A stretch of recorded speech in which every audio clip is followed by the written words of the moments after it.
Well, welcome to the Jacob Kersey program, and really excited for this time of year. This time of year is my favorite.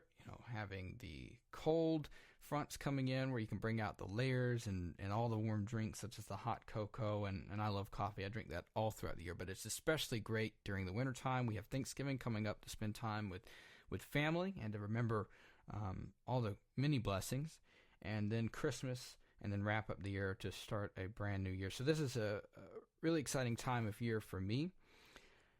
Well, as I mentioned, we are nearing the end of 2020, and to many, that sparks a great deal of excitement. If you have, experienced 2020, more than likely you faced a year long of an intense obstacle course.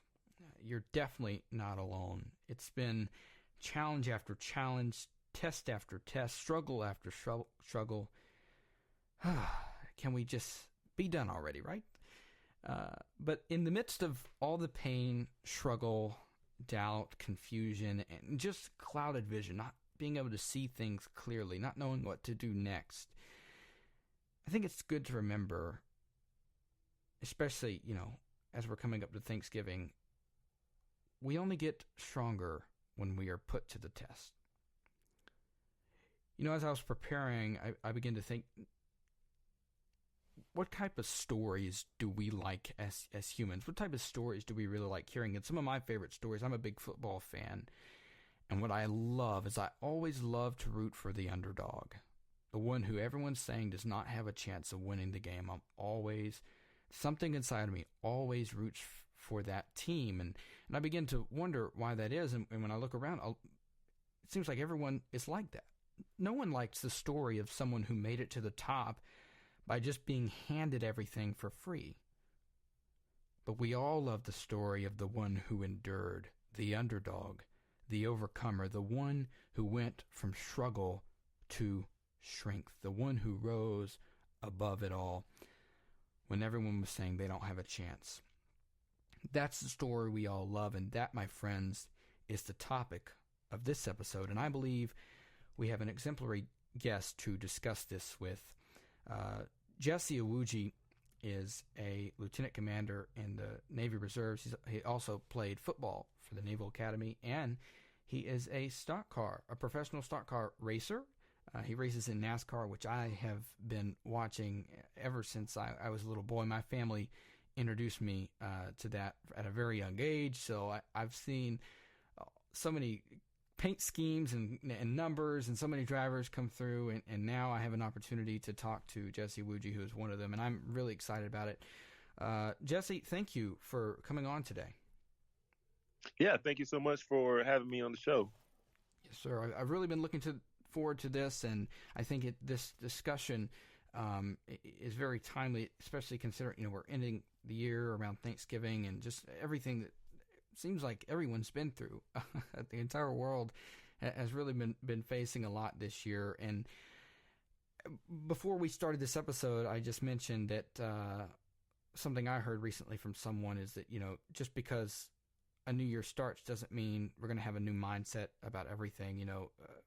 New year doesn't necessarily mean a new mindset. So I think just getting ready for the new year, we need to, make sure our mindset is correct, and that even with all the struggle and all the pain and trials, if we can just remember these things are making us stronger, and it is not necessarily going to magically end, once the new year comes in. So I think we all need to get ready for that. But I'm looking forward to discussing, overcoming obstacles with you in just a moment. But first, I want you to tell my audience more about yourself. I mentioned a few of the things you do, and you can tell my audience more of what you're involved with. But where did all of this start? I mean, you're a NASCAR driver.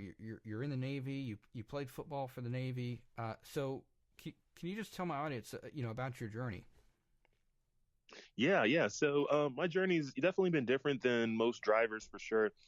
For me, both my parents are from Nigeria. Both of them immigrated to the U.S. back in the 80s, and then decided that Dallas, Texas was going to be where they were going to settle.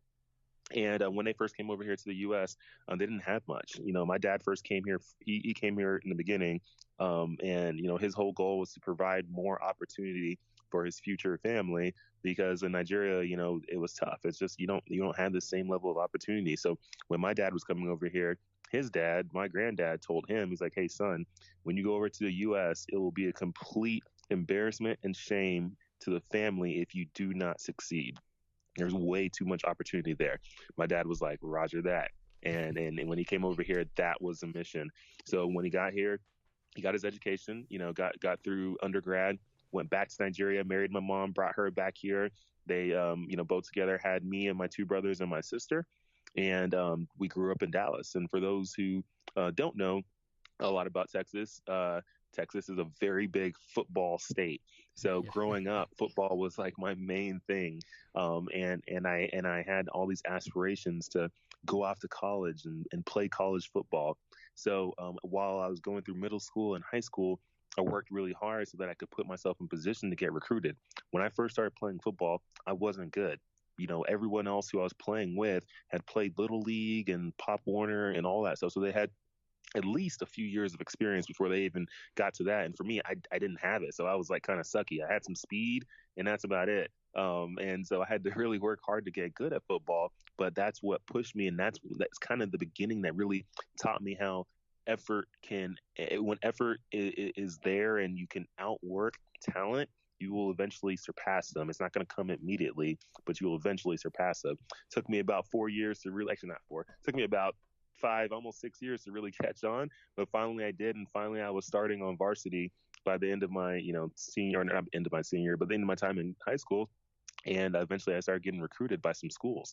And one of those schools was a Naval Academy. Naval Academy gave me the opportunity to go there, get a great education, play football for a great team that was Division 1A, winning a lot of games, going to bowl games. And then when I graduate, be able to serve as an officer in the United States Navy. So I just looked at it as a really big win. I took the offer and went to the Naval Academy, played football there all 4 years, ran track also, graduated in 2010, and became a surface warfare officer in the Navy. And as a surface warfare officer, basically I was running around on the ships, driving the ships, going on deployments. I've been on 2 different deployments, spent about 15 total months in the Arabian Gulf. And during that time, like kind of when I would be back home in San Diego in between deployments, that's when I was developing this passion for cars and racing. So during my free weekends, I would take my personal cars to local tracks in Southern California. And I was learning how to, go fast on a straight line on the drag strips and go fast around corners on the road courses. And after a few years of that, finally, I was sitting in my room one night, January 2014, and I just made this crazy decision. I was like, you know what? I love cars. I love racing. Why not try to take this to the highest level possible? Why not try to become a professional race car driver?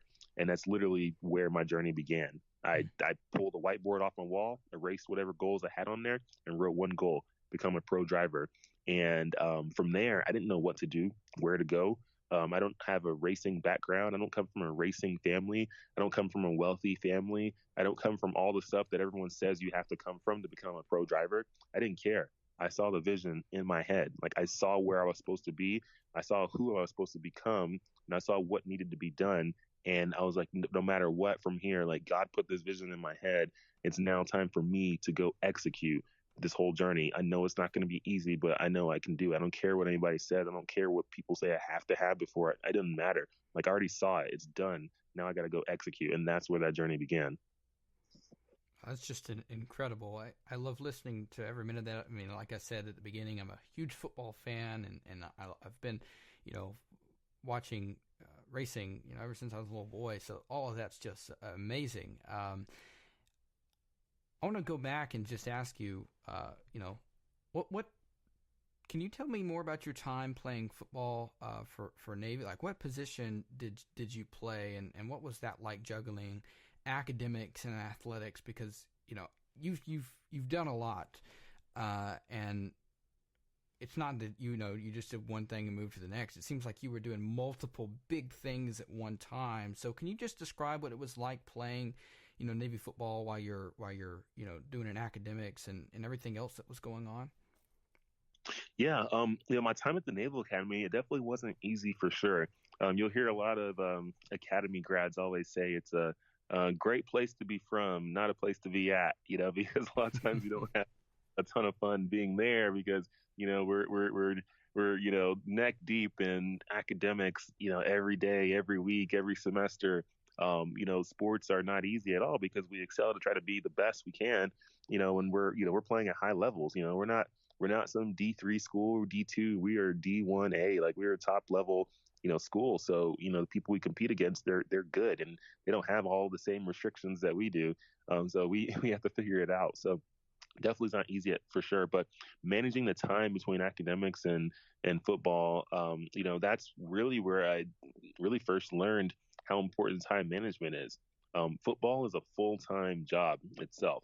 Between all the film you have to watch, between all the weightlifting you got to do and workouts, and then just the football practices, and then all the traveling too. You put it all together, it's a full-time job itself. And at other schools, typically, football players are they're they're taking maybe 10, 12 or so 13-hour credit hours a semester or something like that.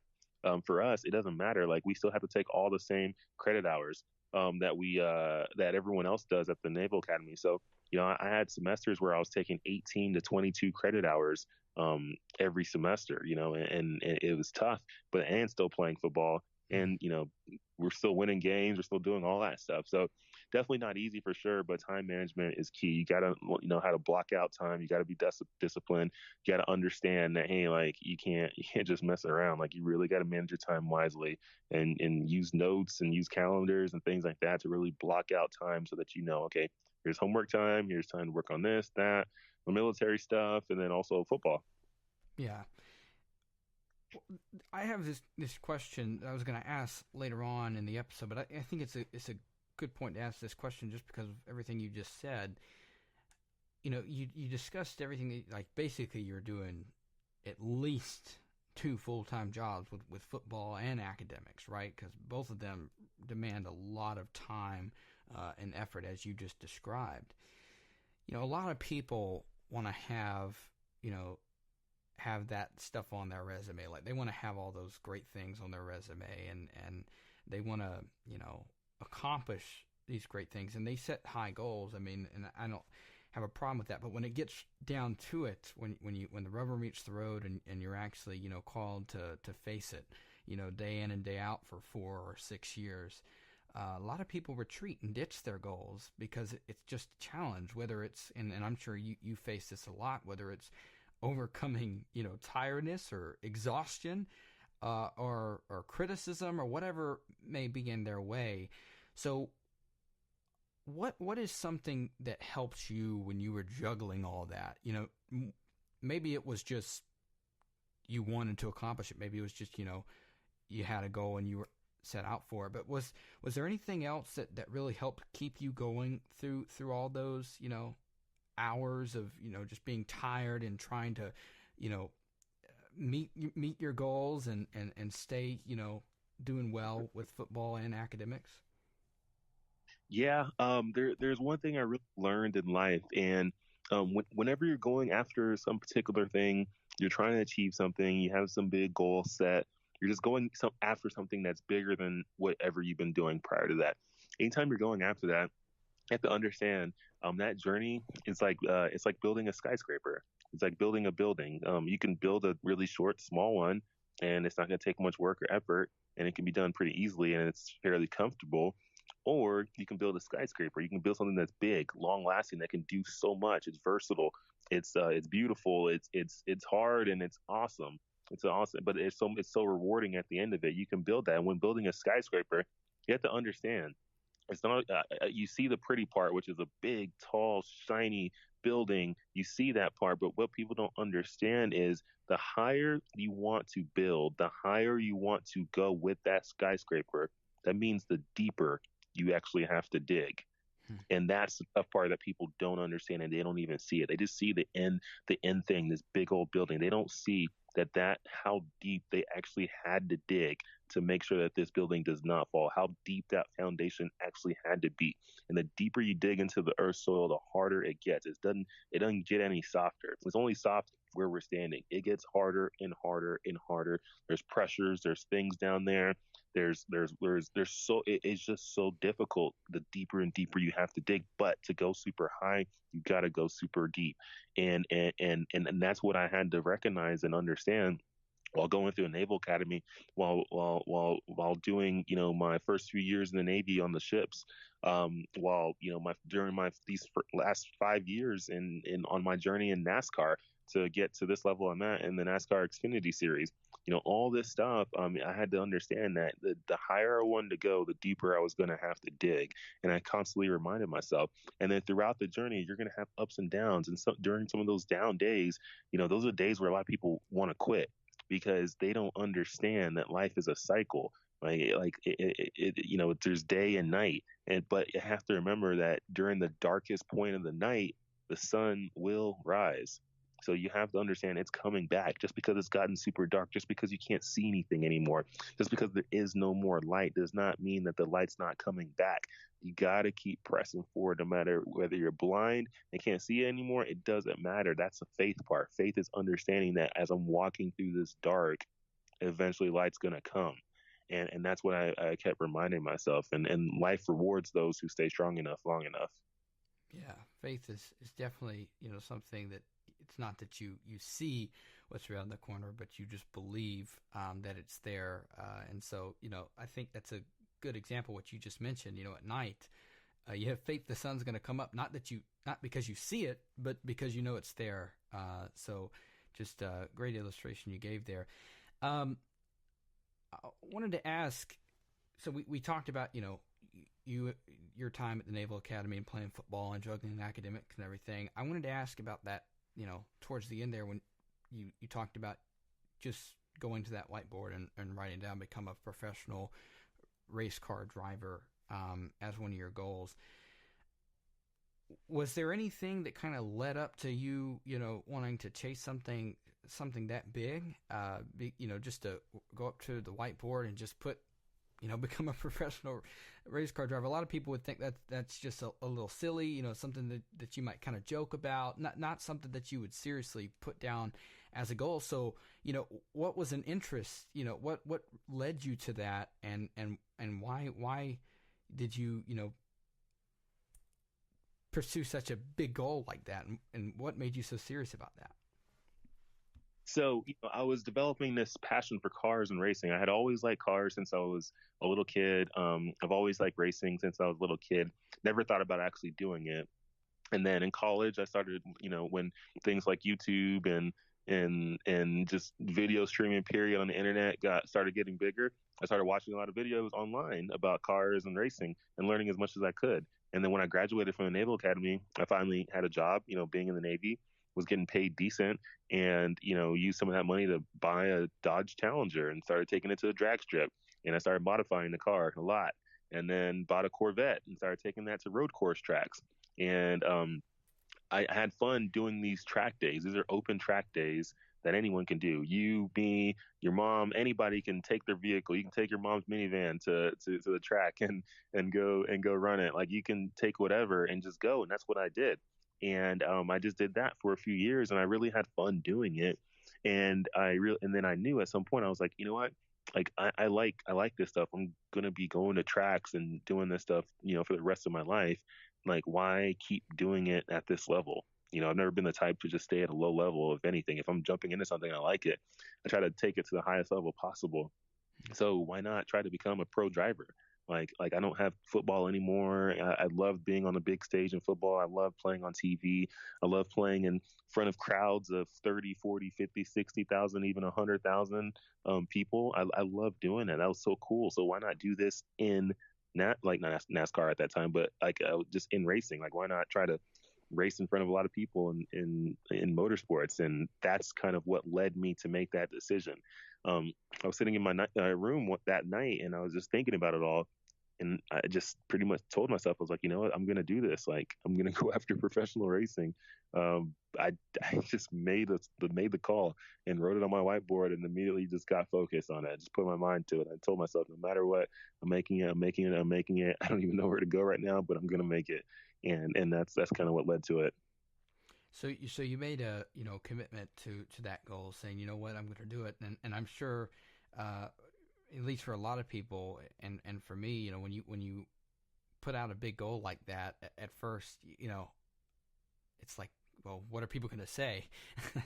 And I think that's the reason why a lot of people kind of give up, is maybe they do want to go to that whiteboard and write down their goal, but what stops them is the second thoughts of, well, if people are going to think I'm silly. What are people going to say about this? There's people going to tell me there's really no chance of this happening. I'm not sure if that went through your mind or not, but what was the journey like after you put that on the whiteboard and said, this is my goal, this is what I'm going after? What was your journey like after that? Yeah. So anytime you're going after something big, there's going to be a lot of people who are going to be naysayers. There's going to be people who are going to tell you that, yeah, it's silly, it's dumb, it's a pipe dream. Why are you going after it? The reason why that happens is because you are the only person that was actually given that vision. If you think about it, like, God puts a vision in everybody's head of what they're supposed to be, who they're supposed to become, all that stuff. That vision gets implanted in our heads. And we all, that's why when people are like, yeah, I just dreamt of myself, being the next figure skater in the Olympics, like we all see something of where we're supposed to be, what we're supposed to become. Like, we all see it, and we see it over and over and over, because that's where we're supposed to go. That's what we're supposed to be. And the thing is, like, only we were given that vision. Like, my mom and dad, like God didn't put my vision of me being a race car driver in their head. Like, he put it in mine. That's it. So if someone else outside of you, like, doesn't believe in your journey and tells you you can't do it because of whatever reason, the reason they're saying it is because they weren't given that vision. If they were given your clear vision, they would be on board and be your biggest cheerleader ever. But they weren't given that vision. You can't even get mad or upset or doubt yourself because someone told you you can't do it. They weren't even given the vision. I can't even blame you. Like, you weren't given my vision. You can't see what I see. So say what you want. I already know where I'm supposed to be. It's already done. When that vision's in your head, that means it's already done. When the Wright brothers had the vision of creating a airplane and flying it, and flying this big metal object in the air, and when it seemed like it was the most impossible thing in the world to ever do, and it seemed like it was like you needed magic to make it happen. No, they were given a vision, and they're like, no one else can see it, and that's fine. We were the only person given it. We're going to make this happen. And that's what they did.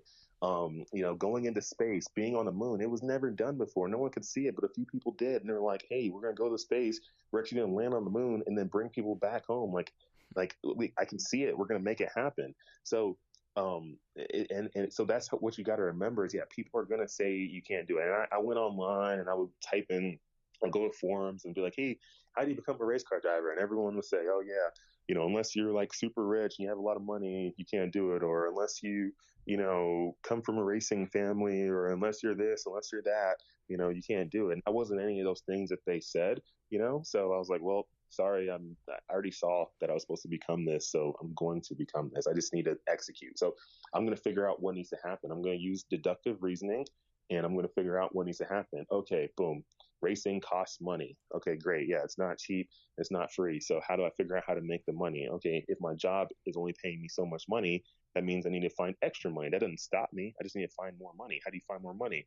Oh, well, there's 24 hours in a day. So all the other hours outside of my regular day job in the Navy, I'm going to spend that time on building a business and making extra money through that. What business am I going to build? I don't know, but I'm going to figure it out. What can I do that I think I can do best and actually make some money at it? Oh, I like cars. I like racing. Why not host drag racing events at tracks? What if I rent the track out, do a little marketing on social media, hype it up a lot, and get people to come? And then maybe I sell enough tickets to actually make a profit, and that profit I can put right back into me getting on the racetrack. Well, the idea worked. The idea worked enough where it actually sponsored me and my own racing throughout my full second year of racing, and like most of the third year too. So it's just figuring out, use deductive reasoning, figure out where's the gaps and what needs to be done to fill them. And then you do everything in your power to fill them. And you be creative, you think outside the box, and you constantly just figure out new ways, network with people. There's so many ways to make your goal happen if you just stop listening to the naysayers. Like, they can't see it, and they can't see it for themselves. And because of that, they don't want you to see it. But you never, ever let someone's opinion of you become your reality. Yeah, and a lot of hard work put into all that, as you described. And um, I like that. I like what you just said. You can't let people's opinions of you, become your reality. And you've said that in a few other interviews and videos and things like that. And that's something I'm definitely written down, and gonna keep looking back to that. We have a few more minutes, and I just want to kind of, you talk a lot about a lot of the success and things that you've had, and people are like, well, that's just not been my journey. My journey's been a lot of failure. So one thing I want to ask you is, you've talked a lot about things that have been successful, but what has been one of the most difficult things that you have faced, and how did you rise above it? How did it make you stronger? Yeah, throughout the journey, I've had a lot of success. I would say, when I say success in a journey, it's more of being able to overcome what the odds are and continue to move forward.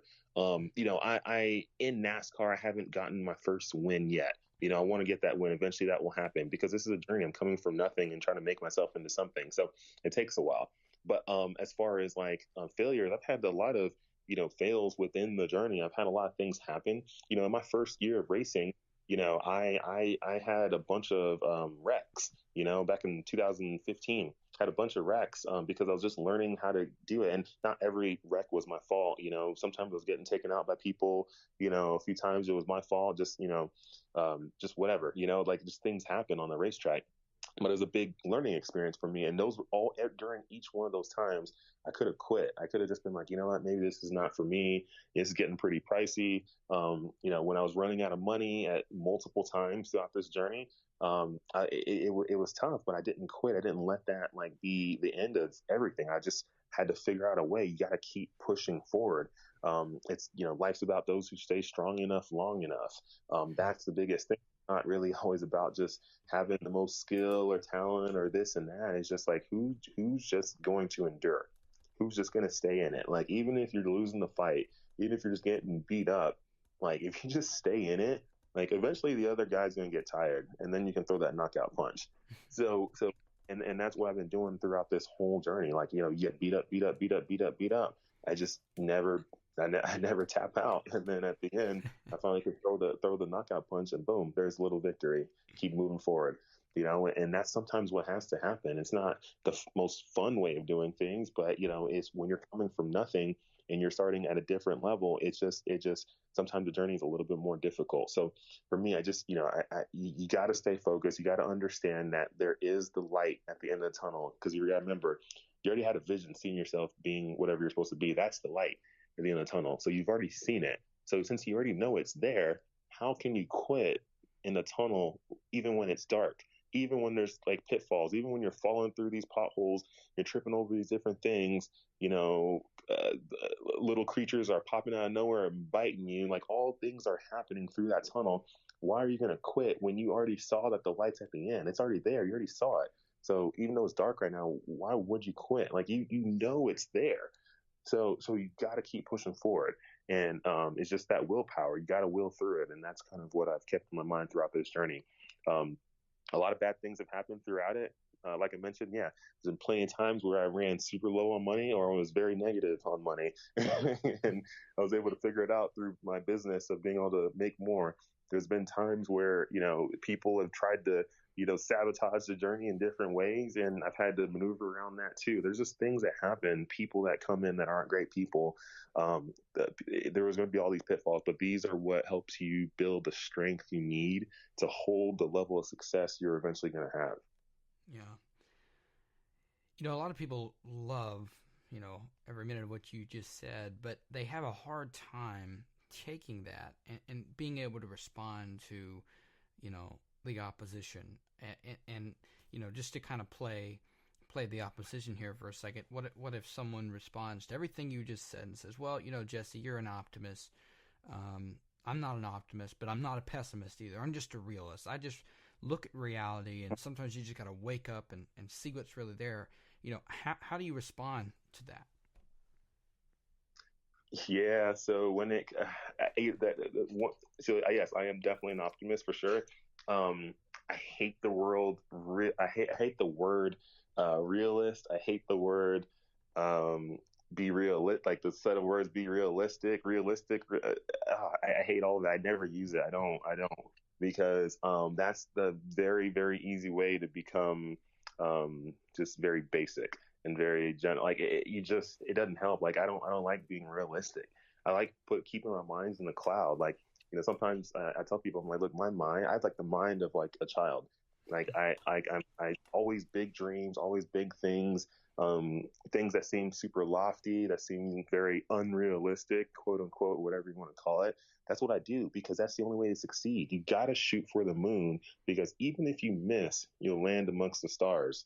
So you have to be able to continue to dream big and keep your mind super open. Like that's why I love kids because kids, they're able to do that. They have such a wide mind. The only reason why kids end up growing up and going in a whatever certain direction and maybe just become just, the rest of society not doing anything, it happens because adults like to limit them. Like, when a kid says, hey, I can fly, the adult's like, no, you can't.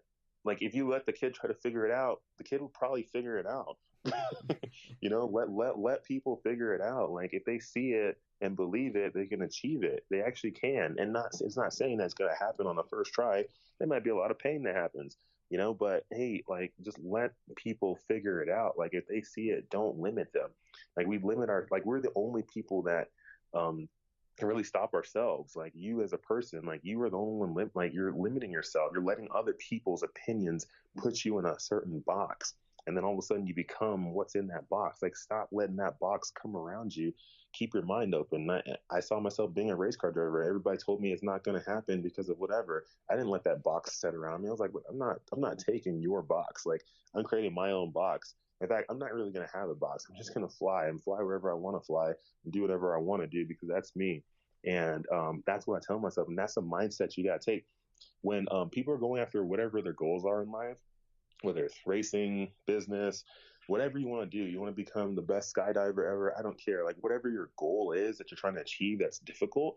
You have to understand like through that whole journey, like through that whole grind, like everything you're putting into it, everything you're pouring into it is going to get poured back out to you no matter what. Like I know you're draining a lot of energy into it.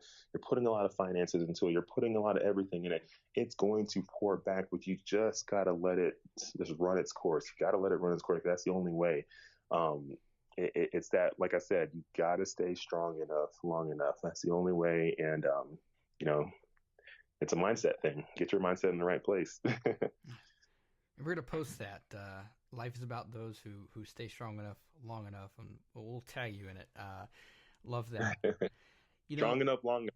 All a mindset thing. I'm telling you, it's all a mindset thing. Because I can give people a list. I can give them a 5 or 10 step list of, hey, you want to be successful, do this, do this, do this, do that, do that. But I can give you a list of whatever. If you want to say, hey, I want to go make $1 million, I can give you a list of things that you can go do to go make that money.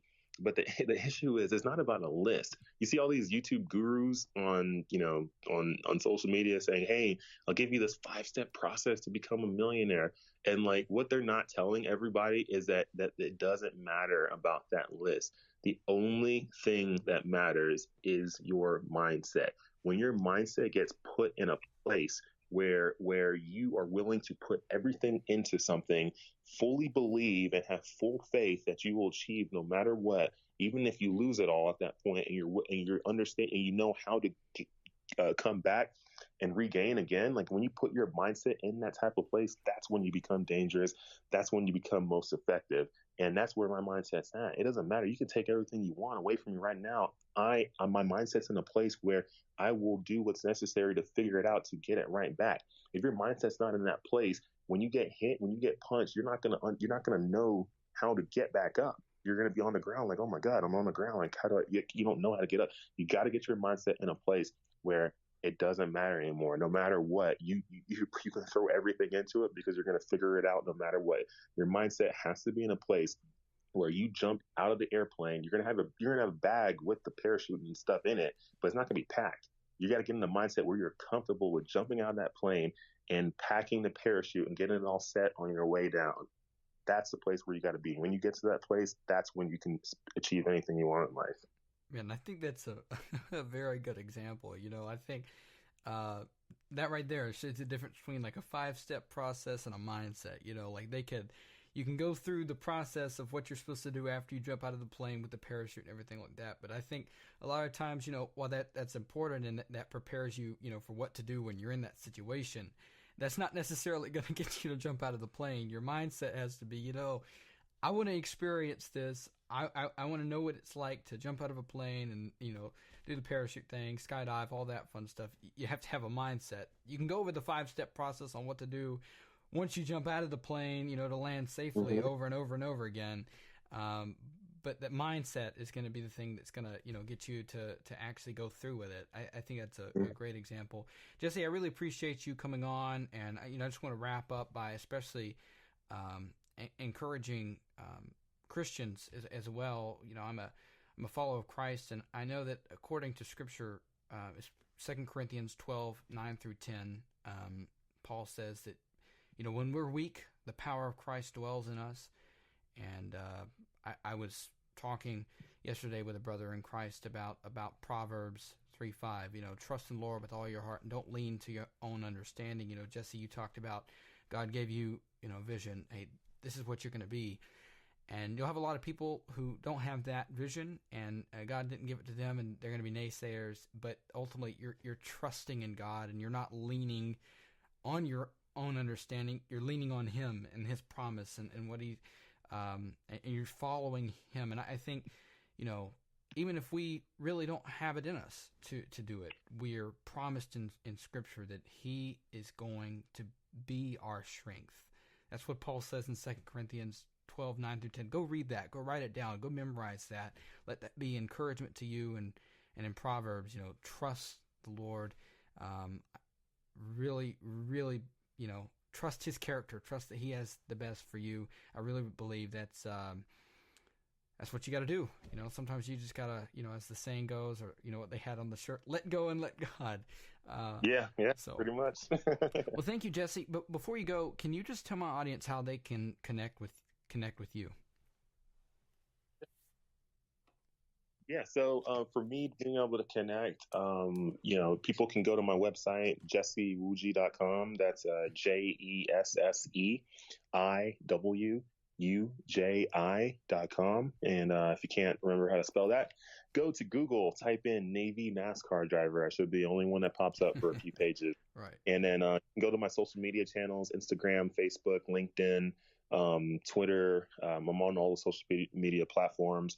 Follow me, share everything you see, like everything you see, comment on everything you see, send me a message if you have any questions on anything about life. And I usually get back to everyone usually within 24 to 48 hours. So reach out and support the journey.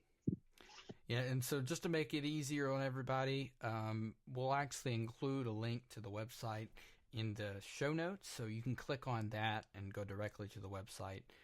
If you're not very good with remembering how to spell things, just click on the link in the show notes, and you can go, and then all the social media links are going to be on the website. I saw that earlier, so that'll be an easy way to get connected with Jesse on all the social media platforms you desire. Thank you, Jesse, for coming on. Definitely going to be paying attention to you the upcoming season. I've been rooting for you all this past season long. Glad you were in the Xfinity series. I was really excited to see that, and looking forward to the next season. Thank you for coming on today, and thank all of you for listening. Hope you have a wonderful Thanksgiving. God bless you.